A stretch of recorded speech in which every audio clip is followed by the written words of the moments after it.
At a practical level, making better choices may be the most significant skill that you will learn in the Omega Project.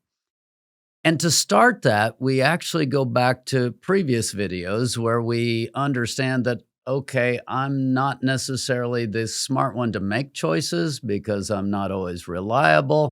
I'm not always in a good place.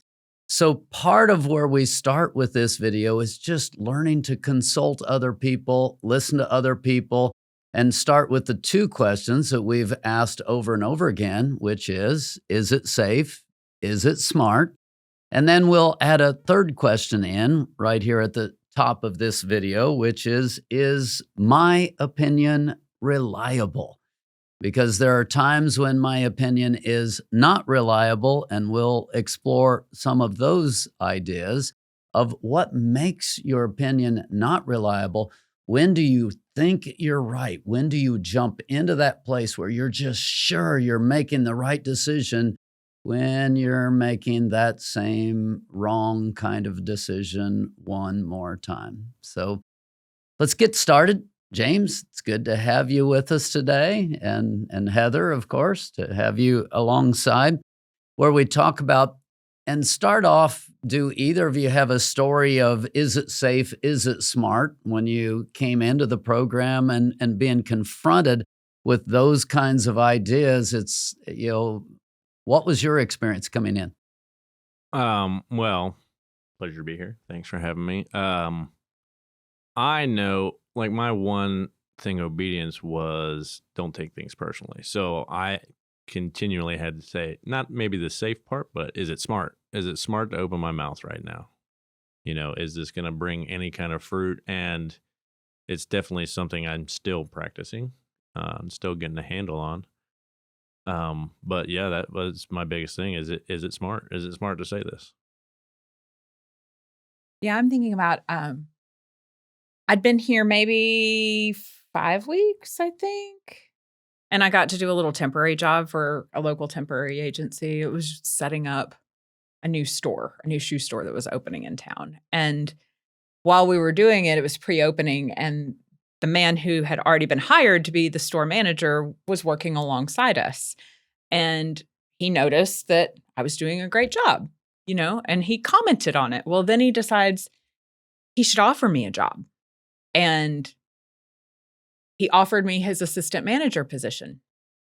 And immediately, of course, my ego is stroked. I'm like, not only does he want to hire me, he wants me to be the assistant manager. And as I came home that evening, I really asked myself those questions. Is this doing the same thing I've always done?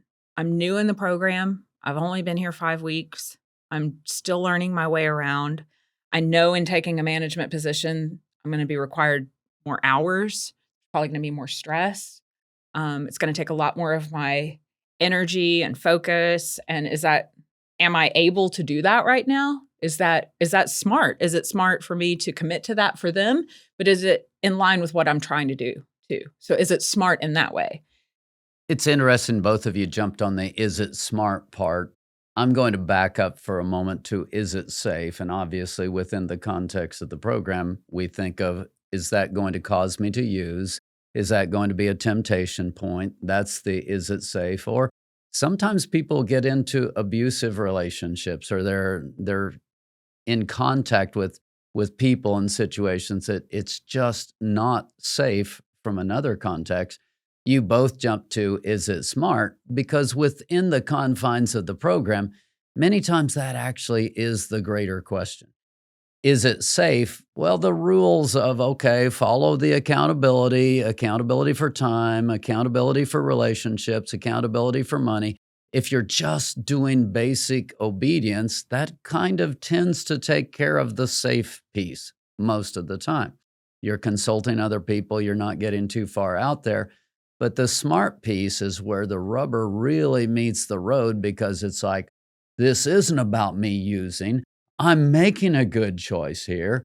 Why are you presuming to tell me what to do in this place? And in your case, you talked about those instincts that you've had through the years of, I want to speak to this situation and I have wisdom here. I should be able to speak to this situation. Why can't I speak to this situation?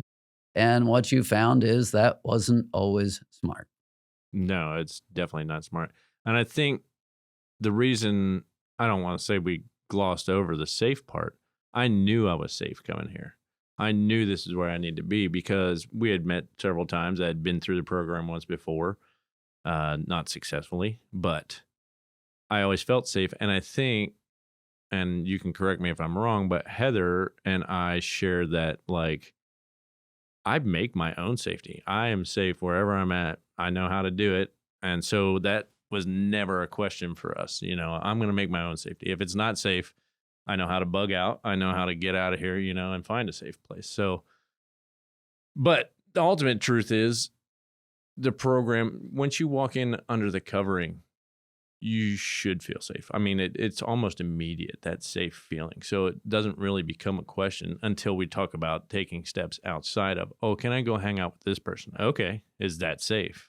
So when I was reunited with my family after I'd been here 2.5 months, I guess, and I was invited to come home for the holidays, and I hadn't been here very long. I lived pretty far away, 700 miles. So it needed to be for a couple of weeks.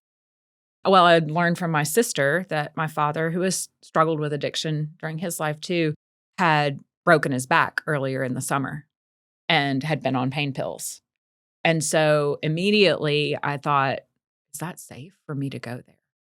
And so I told her, I might need to look for somewhere else to stay, not with mom and dad. Doesn't mean I can't spend Christmas with them, that type of thing, but I probably don't need to be in the house where that's happening.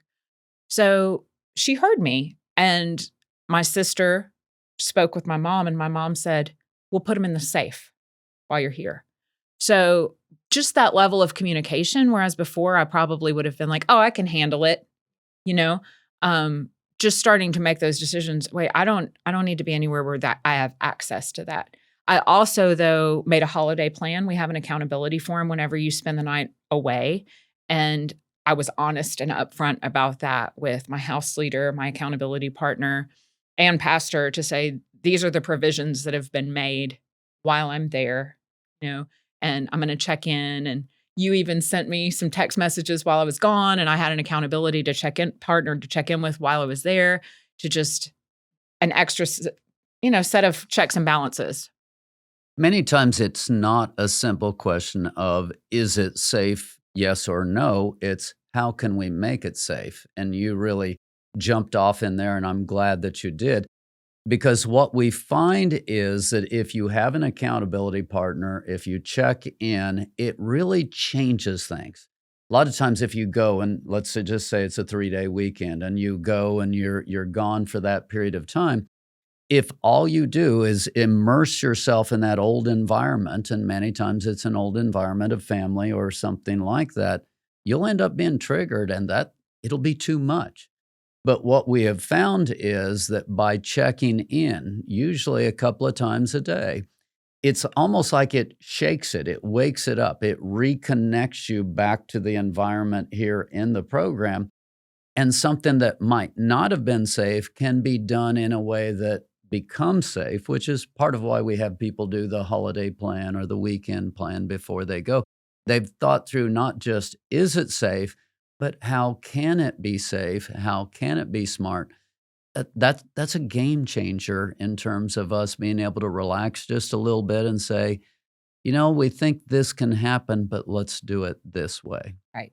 Right. And that buddy system helps in the beginning here to start to develop those kind of accountability relationships where we feel comfortable asking somebody, hey man, is that a safe thing for you to be doing? How can we make that safe? Because sometimes that can be hard when we just want to be friends with people who are in the house. I mean, you're new here. I just want to kick it with you and hang out and watch TV. But after we've had that buddy system and we've realized that this person has my best interest at heart, we start to realize, oh, okay, you're not just trying to get in my business. You actually care, and you've walked down this road before. So I love that part is built in. It's something that I hadn't really ever had before in my life. Well, and you bring up a good point. You got to have the buddy that's going to cover you, not cover for you. So, I mean, there's a difference there. And I really should have I didn't even think about that when I went to Colorado for work. I should have been checking in once a day with you or Derek or somebody. I didn't even put that in place and slipped up. So It's not a simple question, it becomes a how. And frankly, our goal is not to create all these rules and all this tight stuff because if that's true, then when I leave this place, all of a sudden it all hits me in the face. And how do I handle life then? So we feel like as a program, we're better off to equip people as we go. And then let's say it's time to move out of the program or I have an extended time away from the program. Oh, I need to maintain these kinds of contacts, not just while I'm in the program, but after I'm out of the program. Then we move into the third question, which is my opinion reliable right now? It's interesting that around age 5, abstract thinking begins to kick in to where I think about my thoughts, and we all have this kind of innate egoistic thing where we believe that the way we think about our thoughts is reliable.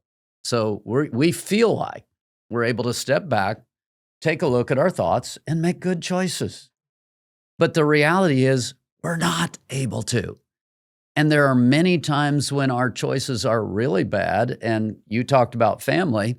One of the first places that our choices go bad very quickly is anytime it deals with family, or it deals with an ex, or it deals with any one of who knows how many other people or situations where there's been trauma, where there's been pain, where there's been difficulty. The chances that we're able to be reliable on those decisions is pretty slim. So, do you think that that's because of the emotional component that comes in that kind of clouds our ability to be objective and to make those good choices? I actually jumped to, and I don't want to go too deep. You guys have given me a hard time on that, but I jumped to the spiritual component. And what I talk about, we think inside of where we are spiritually. So when I start thinking about family, it triggers a whole set of things. And yes, it's emotional, but on top of emotional, it also is spiritual. So as soon as bitterness or the pain or the woundedness or the fear or whatever is triggered, I think inside of that. And as soon as I'm thinking inside of that, my thoughts are no longer reliable. And that's such a powerful question for you to be able to step back and just begin to look at yourself and go, oh, wow, even talking about this, I'm beginning to feel like some people, it's a pressure to perform. It's a pressure to get it right. And so they've got that pressure. Other people, it's more of an anxiety feel, or, all of those different things. When you notice something like that's going on in you, first thing you should say to yourself is, my opinion is not reliable right now. I need to lean on the people around me who are good advisors. We also can have, I know I can have unreasonable expectations on myself based on, I don't know, I guess messages that I've gotten from culture, from my family or whatever, that I should be doing this. I should be the one to do this. And that may not be false forever, but it might be false in this moment, and maybe it's not a good time for me. Doesn't necessarily mean that it's wrong for me, for example, to want to have a visit with my kids. Not a bad thing. Might not be the best decision in this moment when you look at the bigger picture. Who else is going to be there? What else is going on in the relationships? Where am I in my spiritual walk? Where that type of thing. So, yeah, I definitely think, because I can have a feeling that I'm right because I know it's right for a mom to see her kid. That's right. And so I think I should be able to do it as a result of that. But it just may not be right now the most reliable opinion that I could have based on the other circumstances. And much of the time, slower is faster. Yes, we want you to reconnect with your kids. Yes, it is a right thing. We're not trying to prevent that, but you don't need a relapse. And especially where the kids are concerned. You come in, you get some sober time, and all of a sudden the relationship begins to be repaired. And the faith part is now a part of this. And so this time it's really going to work. And there's some hope that it's really going to work. And the kids notice something that's different. And then you have a relapse. It's crazy at that point. You've been rebuilding. You push it too soon. You destroy that relationship with a relapse in there.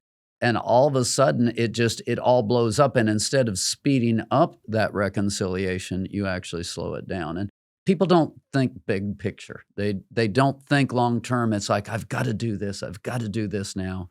And it becomes urgent. Now, that urgency gets to the next point. There's 3 rules that I talk about here that I want to lay out. Wherever possible, on significant decisions. We're not talking about getting out of bed in the morning or what you have for toast. But wherever possible, on significant decisions, implement a 24-hour rule on making any significant decision. I always try to slow things down. That's one of the things. Everything within addiction accelerates to an emergency level. It's got to be done. It's got to be done right here. It's got to be done right now. Slow it down. On highly significant decisions, 72 hours.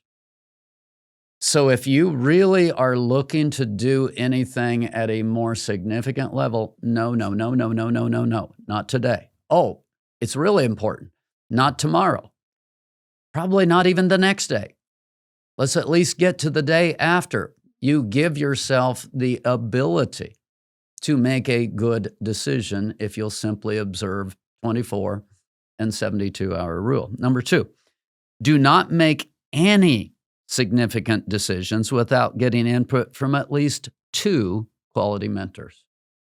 I mean, that's one of those rules that because I'm not reliable and I don't necessarily know if I'm reliable, when I'm reliable. Now, hopefully, time goes on in the program, you will become more aware of when you're reliable, when you're not. That becomes really important.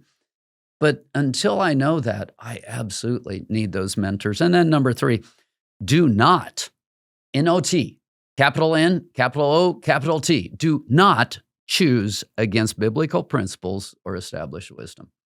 The big one with that is people want to date within 30 seconds. Or I have this gal that I met in the treatment program, and we just really hit it off. Let's see, can you say 0% chance? These are established principles that are 99.9% effective. If you go against established wisdom, if you go against biblical principles. Well, in all of these situations too, I just keep thinking of, we call it FOMO, the fear of missing out. It's an analogy I would use would be like, I'm starving and there's one piece of pizza, and I'm so scared that there's not going to be any more food to come. So I better grab this opportunity right now. And it might seem like we're asking somebody to pass up the last slice of pizza, but I promise more food's on the way. Yeah, I just think it's interesting, like, especially in relationships, everybody wants to be in a relationship. Oh, we're going to move in together. And it goes clearly against biblical principles. And then you have to feel like Willy Wonka some of the times where it's like, no, please stop, don't. Because they're going to make the wrong decision and you can't, you have to offer the right decision and then watch them walk off the cliff. And that's heartbreaking, but it can also lead to the greatest moments to overcome, But yeah, it's that whole going against biblical principle and just consulting the Bible on major decisions has been a huge and valuable tool for my life. It seems like it's going to make it more difficult, right? Right. But it actually makes it easier. Right. I realized that for so long because I lived in a world of moral relativism where there was no right and wrong and everyone just does what's right in their own eyes and live your truth and follow your heart and all that kind of stuff, that it made making decisions so much harder. But when it's like God knew what he was doing or something, getting him to write all this stuff down, right? But when I have these established wisdom principles, it's like, oh, that made my decision much easier to stay within those guidelines. Well, and what I've noticed is when I consult the Bible and I consult a pastor or call Derek or whatever, and I start talking these things out, the answers become that much more clear where I see the outcome and I'm like, oh, yeah, we'll just stay right here on this path. This is the way to go. And it just, I mean, it unclouds your mind. It makes those decisions just, and what you talked about later in this paper is you see the reward. So it's difficult to make decisions without any kind of viable, good result, you know? And so once you start consulting the Bible and seeing that path laid out, and you're like, oh, I end up in a way better place over here. Right. We've been so By used to just, sacrificing over here. yeah, we've been so used to just settling for that instant gratification that we don't even know what it might be like to actually allow God to work in their hearts. You know, I wanted to reach out to my family months before I actually did. And God clearly told me, yours isn't the only heart I'm working on. Wait.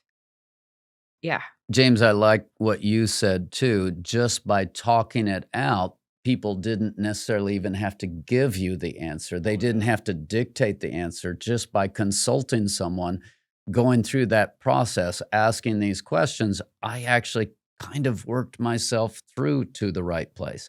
That's when it's nice. What's bad is when you're working with someone and they work through to the absolute wrong decision that is against all biblical principles, that is against all sound wisdom. That's when it's a little bit harder. Now, the next section, I want to take a few moments and talk about a few things, because there's times when something feels right, or, you know, we feel like we're going in the right direction. And one of the videos has already talked about the whole idea of normal, when what seems right to us is just absolutely wrong. And it's because of our training. You know, when we've been trained a certain way, what feels right to us isn't necessarily right or smart.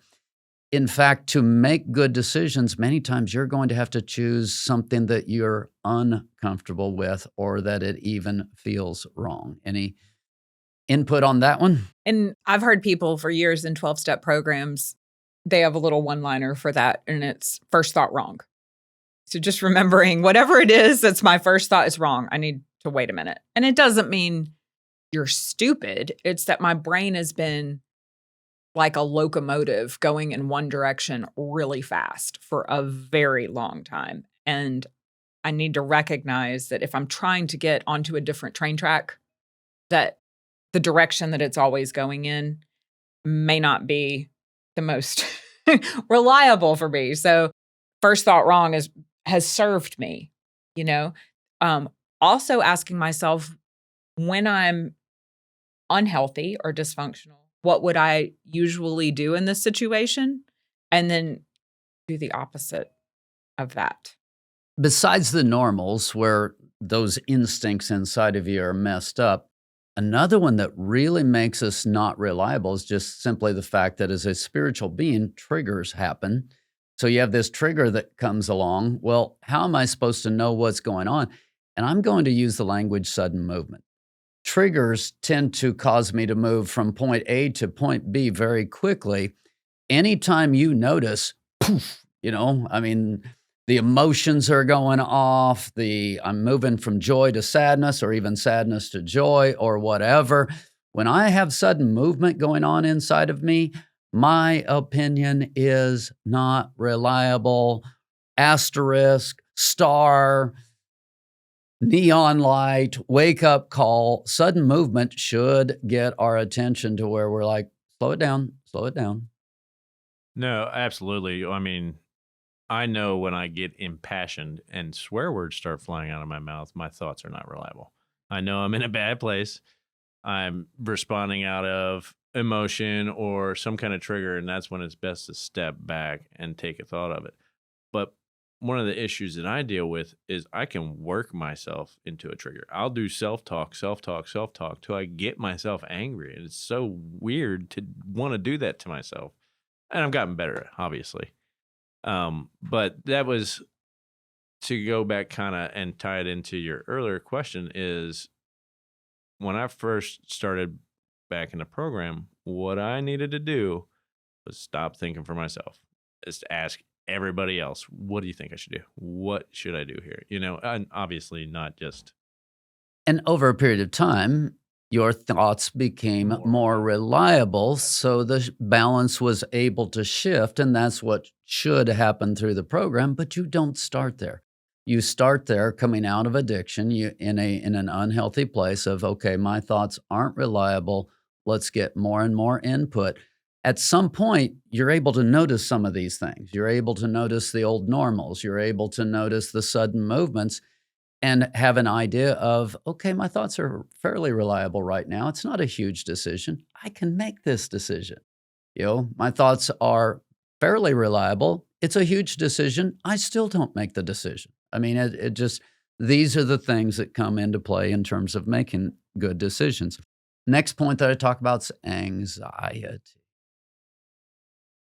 If it's going on, it's going on. And shut her down. I mean, it just, until you've dealt with the anxiety piece, no decision you make will be good. If you're the one making it, your thoughts are not reliable. Yeah, I'm typically not an anxious person.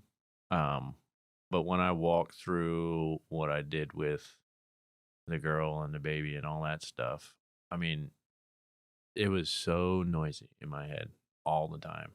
And that's why I turned to drinking. That was the only thing I thought would shut it up. But the voices got louder. You know what I mean? And it's not, I don't want to say I'm hearing voices, but just that noise that and no decision was presented any clear outcome for me. That it was just everything was destructive. Everything I did from that point on was destructive. What's interesting with anxiety is vision. So I'm looking forward. I'm seeing the future. So I have a combination. I have a vision going on, and I have this anxiety going on within me. I tend to think and feel inside of that. So guess what? Your emotions and your mind are in agreement. Your emotions say one thing. Your mind says the same thing. I'm good to go. I'm good to make the decision. No, you're not. Both your mind and your emotions are under the control of the same thing. And people think because they're in agreement, they're in a good place, when not so much in a good place. Another one that I'll bring up is gossip or offenses. There are people who respond to offenses, and so they're offended, and they're justice people. And I've got to do this decision. Anytime there's an I've got to, there's a compulsivity to a decision. Bad decision. But many times gossips especially learn to play on that in order to control other people. So they actually stir up some of that offense in order to control you. And so anytime gossip, offense, any of these kinds of things are going on, you can write it down, take it to the bank. I'm not in a good place right now. My opinion is not reliable. I've noticed the tendency to go into gossip when what I'm really needing to do is vent. So going back to having a good team on board, just having somebody that I can go to and just say, hey, I just need 5 minutes. Somebody who's not in part of the situation, and they can just be just a sounding board for me and can just receive it, who's not going to take offense, who's not going to take a side, and just say, hey, can I just blurt all this out and get it all out first? And then I'll hear what you have to say. And I'm so thankful that I have people in my life who will just say, what's going on? And let me, blood, guts, and body bags, just let it all out. And they don't know the people involved. And that's the importance of the mentor relationship, because that is true. And that's what I was thinking immediately is, am I gossiping, or am I just talking it out? Because they're so closely aligned. It can look like, oh, I'm just talking it out. No, you're just talking bad about another person. It's been important for me to have mentors outside of the program for that very reason, because Right. they don't know anybody in here. Right. So they're not going to be biased one way or another, I'm not going to be tempted to try to sway them to my way of thinking because they don't even know who I'm talking about. Well, but I also have a friend um, from Lindsborg who was my yes girl, and it was like, oh yeah, you're right to be angry about that. Yeah, yeah, and it would just keep prolonging and perpetuating me and vaulting me further into my so-called offense, which is not an offense at all, because it's important to have that person be godly and Yes. and objective, not that person that's going to be like, you get them, yeah, get yourself fired Oh, up, they'll get you riled up and yeah, you start packing your bags. You're out yeah, of oh here. yeah, oh yeah, And what's important here is to be able to look at yourself and ask, am I in a good place? Because you'll think inside of where you are, if that person is being a yes person, if they're riling you up, wow, this is not a good contact. If they're able to listen, they're able to let you vent, get that stuff off your chest, get you to a better place. Once you end up in a better place spiritually, emotionally, now I'm able to make a better choice. Your opinion becomes more reliable, but even so early on, don't jump to that. Slow it down, get your mentors, get your input, keep those kind of things going on. Again, we respond inside of those places. So that's blind. We need to back up. Another thing that's actually helpful is to begin to look at payoffs. When you start understanding yourself, you will have tendencies to make decisions towards your payoffs. And again, just high generalization. Alcohol tends to be the relaxation drug. So I've got pain going on and I want to be able to relax. I want to be able to enjoy, etc. I want to get away from the hurt. So the payoff is the relaxation. Once I begin to understand that my payoff is here, you start recognizing the pull. I've got this pull towards this direction. And again, it helps you understand, oh, that's my normal payoff. That's my normal direction. Red alert. This is an area where I'm not reliable, understanding that, or, math tends to be Superman, Superwoman, where, yeah, I want this because I want to accomplish, I want to go fast, et cetera. If you understand a little bit about who you are, again, it can help you to be more reliable. Next one that I have down is excuses. I see it on a daily basis, working at the school, and I'm just like listening to people talk and how quickly they go into excuses and justifying their behavior. Well, you don't understand it. You don't understand from my point of view. This is exactly what happened, blah, blah, blah. And it's like, yeah, it's all excuses just so you can feel better about making a bad decision. And it's so, you've opened my eyes to that. Learning all this stuff has opened my eyes to that, where I catch myself doing it. And then I'm like, oh, shame, shame.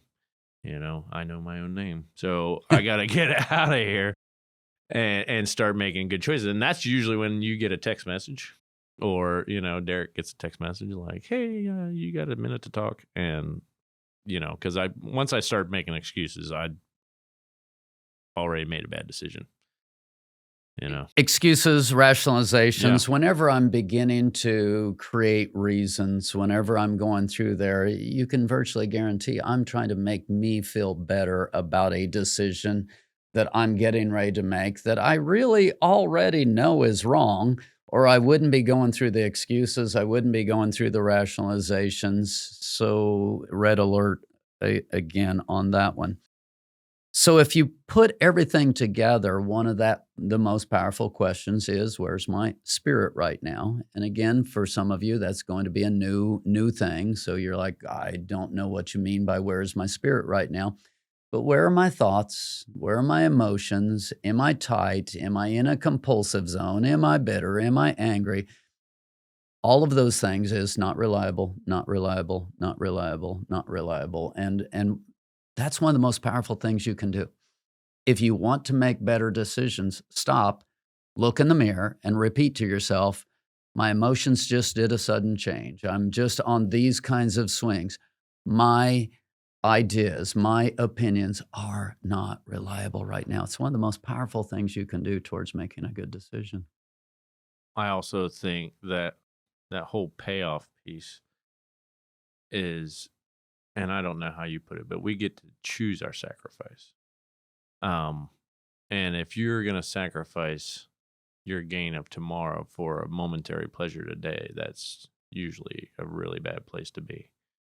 And you got to think about, how is my future man affected by this? We don't like delayed gratification. We are an impatient people. I want it, and I want it now. And it's pay me now or pay me later. And if I pay you later, I'm going to pay you more. It's going to cost me more. Let's go ahead and go through the final summary rules. This is going to be kind of a fast run through, but some of them will repeat where we have been. Number one, not as specific, but just delay any significant decisions. Do not respond in the moment. That's just one of those rules, needs to be really hard and fast. Pastor says, slow that thing down. Number two, get input from reliable people and the Word of God. That one's very, very important. We've covered those a little bit earlier because they were important rules, but I'm repeating those. Number three, do not choose against reliable people or the Word of God. Now we start with some of the new ones. Take time to think about the before and after the trigger. This helps bring in that idea of the suddenlies and the triggers and et cetera. Think about where you were before. Think about where you are after. When you realize there is a before and an after, it helps you hopefully be a little more objective of, oh, okay, I can't and shouldn't be. And then journal that. Journal those thoughts. Journal the before and after. Notice the patterns. If you'll journal, it's really important. If you journal and you start looking back over a period of time, different decisions, what happens? Oh, I faced this one before, like yesterday and the day before. And so you begin to see yourself more clearly at that point.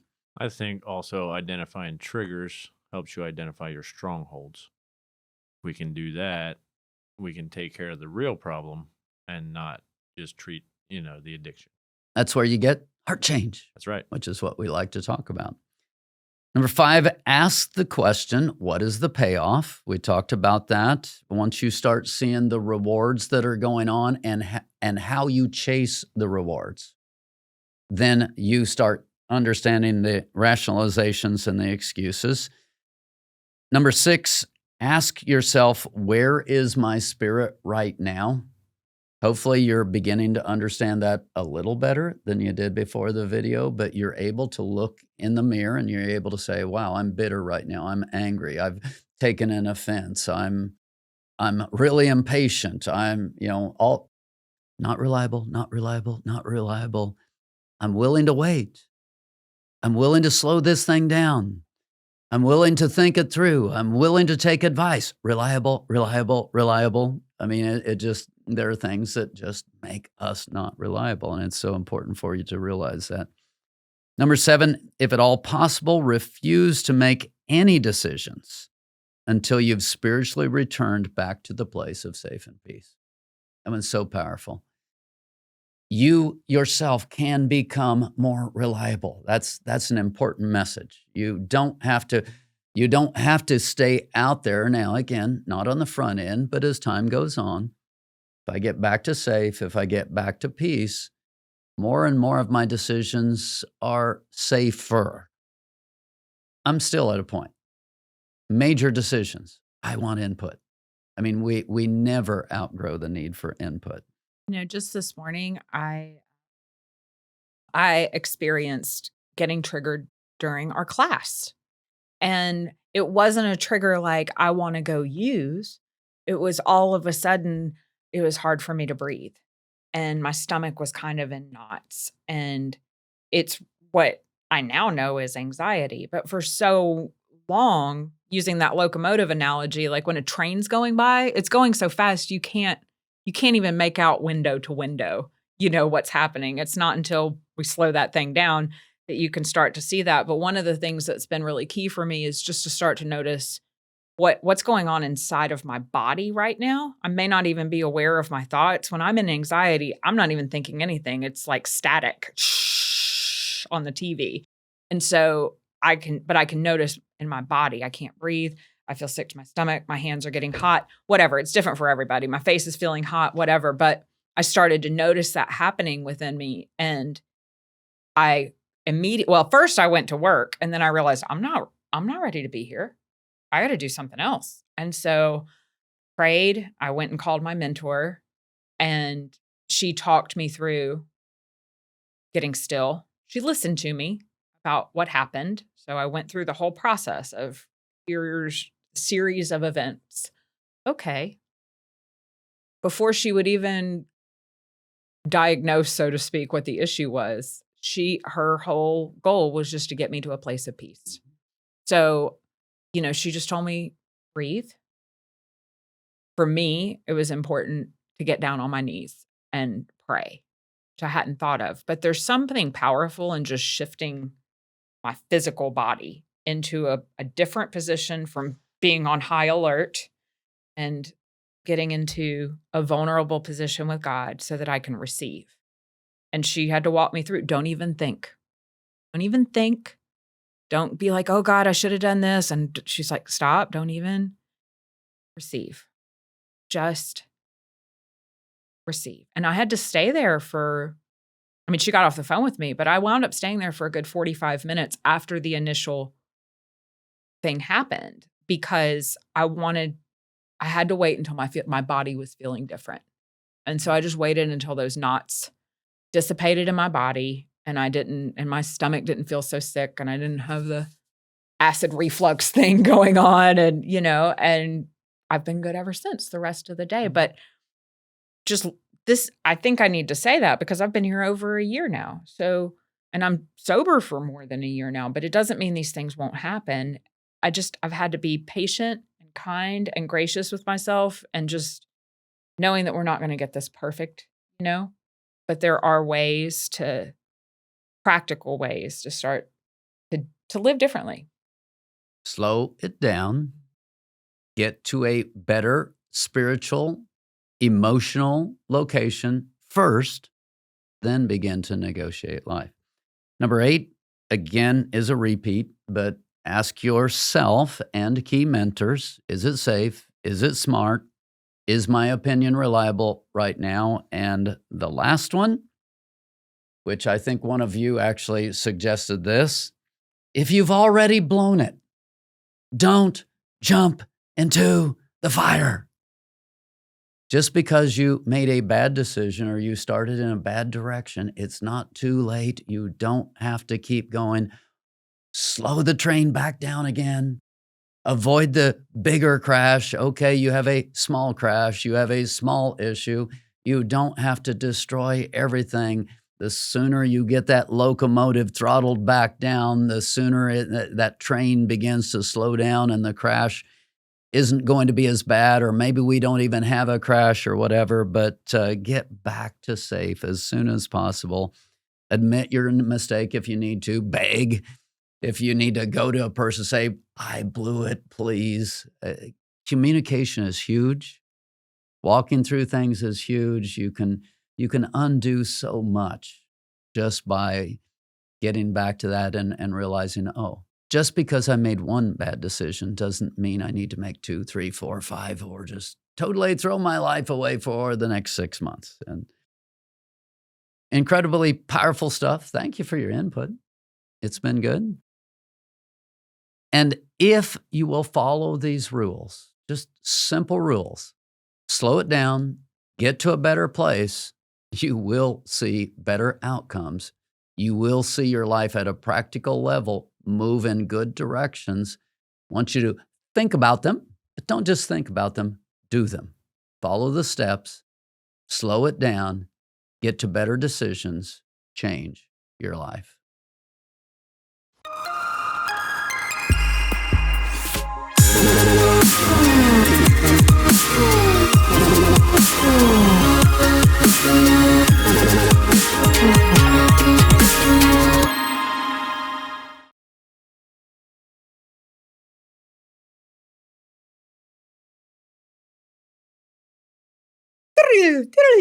Right, yeah.